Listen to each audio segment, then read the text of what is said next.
खैर जो मदरसा और मस्जिद का एहतराम है उसको मलहूज़े खातर रखते हुए ना लिया जाए।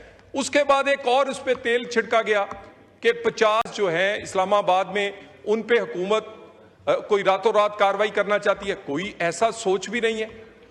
अगर कोई कई ऐसी जगह हैं जो रस्ते हैं या कोई और जगह हैं जिस पे शरई बहुत सारे मौजूद हैं, बहुत सारे अहकामात, और उसके बारे में हम किसी के बारे में कोई कार्रवाई ना ज़ेरे गौर है, ना बगैर किसी की मुशावरत से आ सकती है।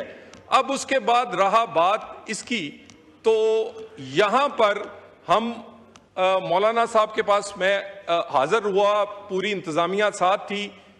इनके जो उलमा ने बात की पिंडी इस्लामाबाद के, हमने उसे कहा कि हम उसे 48 आवर्स दें। इंटीरियर मिनिस्टर एक ऑफिशियल टूर पे मुल्क से बाहर हैं, वो आ जाएंगे, लेकिन उसके सामने रखते हैं और इसका हल मुशावरत से निकालेंगे।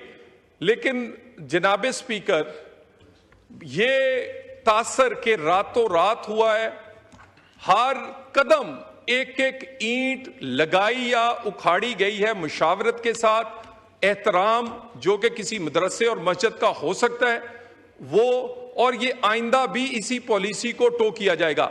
मैं अपील करता हूं तमाम उलमा से कि सुनी सुनाई बातों की बजाय बैठकर बात और हकाइक पर होनी चाहिए। मैं मौलाना साहब को इनके पास 2 दफा हाजिर हुआ। इंतहाई पॉजिटिव रोल जो JUIF अदा कर सकती थी किया, और मुझे उम्मीद है कि मुस्तकबिल में करेंगे। हम इनके पास ही बैठकर ये मामले को हल करेंगे और इसमें इंशाअल्लाह ताला किसी बहुत एहतजाज या इसको तासर देना कोई इस्लाम दुश्मनी से या बाबरी मस्जिद से ऐसी बात नहीं है। जो मदरसा हमने बनाकर दिया है वो 14 से 15 करोड़ रुपए मालियत का अल्हम्दुलिल्लाह है, और ये मैं गिना नहीं रहा, ये हमने कंट्रीब्यूशन, इसलिए मैं बता रहा हूं कि अब ये बताना जरूरी हो गया है। और उसके लिए बाकी सारे इंतजामात अभी आप विजिट करें तो वो जदीद तरीन एक किसी दरसगाह के मनाजर हैं।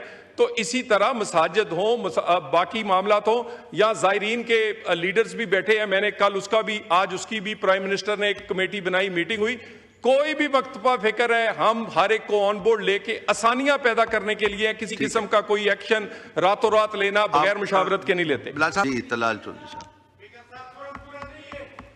जी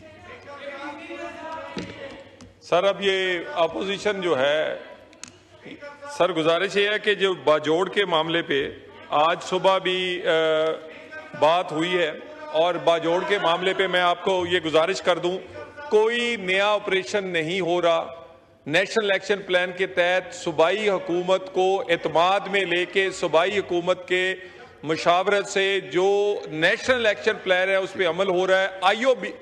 IBOs इंटेलिजेंस बेस्ड ऑपरेशन पूरे पाकिस्तान में 190 के करीब रोज होते हैं। उसमें से क्योंकि दहशतगर्दी और दहशतगर्द बहुत बाजोड़ में इतलात के मुताबिक अफगानी और इसी तरह जो फितरतुल हिंदुस्तान के लोग हैं, ख्वारिज हैं, वो मौजूद हैं, उन पे हो रहा है। बाकी इलाकाई तौर पे सूबाई हुकूमत को ऑन बोर्ड लेकर ये कर रहे हैं। इसकी भी 2 तहसीलें हैं जिसमें ये नेशनल एक्शन प्लान के तहत कार्रवाई हो रही, कोई नया ऑपरेशन नहीं हो रहा, और सूबाई हुकूमत और जो बाकी इलाकाई लोग हैं उनके साथ मुशावरत और मिलकर ये कार्रवाई हो रही है।